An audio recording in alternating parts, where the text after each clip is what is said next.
দর্শক আমাদের সামনে দেখতে পাচ্ছেন এক বোন, আমরা তার কিছু কথা শুনবো। কেমন আছেন বোন? আলহামদুলিল্লাহ। ভালো আছেন?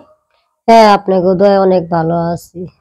আচ্ছা, একটু দিকে তাকাই, আমার দিকে কথা বলেন, ক্যামেরার দিকে তাকান। আচ্ছা, আপনার নাম কি এবং আসলে কি উদ্দেশ্যে নিয়ে আমাদের সামনে এসেছেন বলেন। আমি উদ্দেশ্যে আইছি যে আমি প্রবাসে গেছি, খালি হাতে আইছি, খালি হাতে। কেন, আপনি মানে গো কত টাকা বেতন পাইতেন আপনি?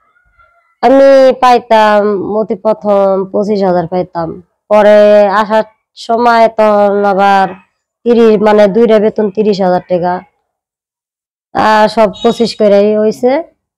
আর সুতরাং হয়েছে কে যা ইনকাম এর আশায় গেছি খালি আইছি, কিন্তু আমার কোনো ফায়দা হয় নাই। আমি যে আশায় গেছিলাম ঘর বাড়ি করার লেগে, লাভান মানুষ করার লেগে, আমি কোনটাই করতে পারিনি। আসলে কোন সন্তানের বাবা কোথায়? সন্তানের বাবা এই বাড়ি থাকে, এই রায়গা, জেনে মানে যার জেনে ভালো লাগে সে সেনে থাকে।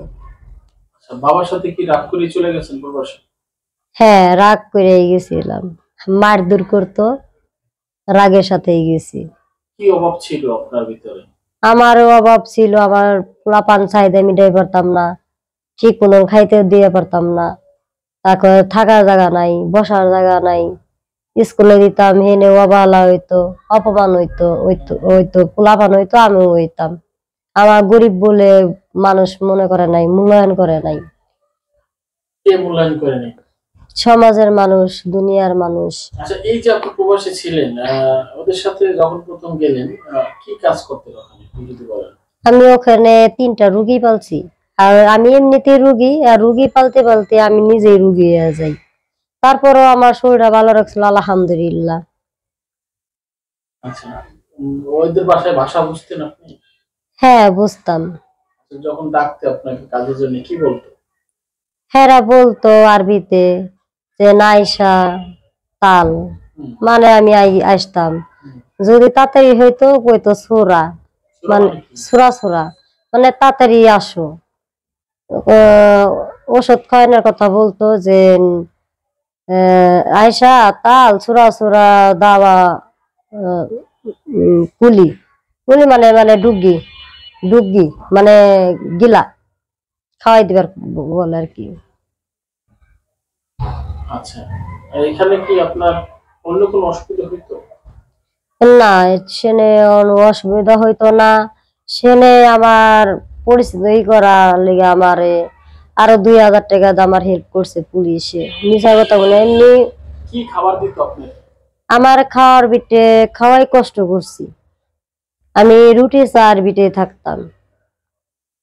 আর মাঝে মাঝে বার্গার টাইনা দিত, বার্গার টাইনা দিলে পরে আমি একটু খুশি হইতাম, মানে একটু পেটটা ভরতো। আচ্ছা, মানে বেশি ভাত খাইতে দিত না আপনাকে? না, আমি কিনাই খাইতাম ভাত। ভাত কি রান্না করা কেনা পাওয়া যায়? না, আমি চাউল কিনে আনতাম। চাল কিনে আনতেন? হুম। আচ্ছা, চাল কি একাই টাকা দিয়ে কিনে আনতে হতো আপনার? হ্যাঁ, আমি নিজের টাকা দিয়ে কিনে খাইছি। তারা দিত না? না। এটা কি আপনার খরচ ছিল? হ্যাঁ, আমার খরচ ছিল। ওখানে কথা ছিল কি থাকা খাওয়া সব দিবে? হ্যাঁ, কিন্তু দেয় নাই। আচ্ছা, অন্য বিষয়ে আমরা একটু কথা বলবো, যেটা হলো অনেক সময় মেয়েরা গেলে অনেক বিষয়ে সমস্যা হয়। আপনার কি হয়েছিল? না, আমার ওরকম কোনো সমস্যা নাই, আমি ভদ্র ফ্যামিলিতে পড়ছিলাম। কিন্তু একটু কেপটা, কেপটা ফ্যামিলি। পুরুষ ছিল কয়জন? পুরুষ ছিল একজন, কিন্তু উপরতলা, আমরা নিচতলায় থাকতাম। তিনি কি আপনি যাদের সেবা করতেন তার সন্তান? না, তার খালা শাশুড়ি। ও আচ্ছা, মানে জামাইয়ের সাথে থাকতেন? হ্যাঁ। জামাই মেয়ে উপরে থাকতো? হ্যাঁ, মানে 3টা রুগী তো, এখন তো আলাদা বাসা থাকা যায় না, দেখাশোনা, সিসি ক্যামেরা কি করি না করি, সিসি ক্যামেরা দেখতো। কিন্তু একদিনকে আমি রুগীর একটা সুরা মার দিছি, সত্য কথা বলি, আমার পেটে খিদা ছিল, সহ্য করে না করে পারে না, একটা সুরা মার দিছি। দর্প আমি দিতাম না, আমার ওদের পেটে খিদে, তার পেটে গুমুট পুষা অনেক কষ্ট ভাই। তারপরও আসার সময় দেখে আমার রাগারাগি করছে, করুক গে, সমস্যা নাই, কারণ পেট ঠিক সব ঠিক। তাকে মারি দিছে? এই একদিনকে একটা ঠোনা দিছে, আর কোনোদিন মারিনি। এটা ক্যামেরা দেখছে? হ্যাঁ, সিসি ক্যামেরায় দেখছে। পরে আপনার কিছু বলেনি? না, আমারে কখনো কিছু বলে নাই, কিন্তু হ্যাঁ আর এক বোন আসলে হ্যাঁ সাপোর্ট করছে যে থাক ছাইরা দে, বুঝে কি নাই। বলছিল আপনাকে? আমারে বলছিল হারামিয়া। হারামিয়া হুম। মানে কি? হারামিয়া মানে কি, মানে সন্ত্রাস, ডাকাত, চোর চুট্টা। এগুলো বলছিল? হুম। তখন আমার রাগ আসছিল? না, আমি বলছি যে আনা আক্কিল মাপি, আনা রুজ্জু রুজানা মাপি আউগাপ মাপি ইদ্দিক বলতাম। তারপরে? তারপরে বলতো যে ইন্তি আকিল কাতির, আমকো শগল কাতির, তাইব তাইব খালাস। এগুলোই বলতো? হুম।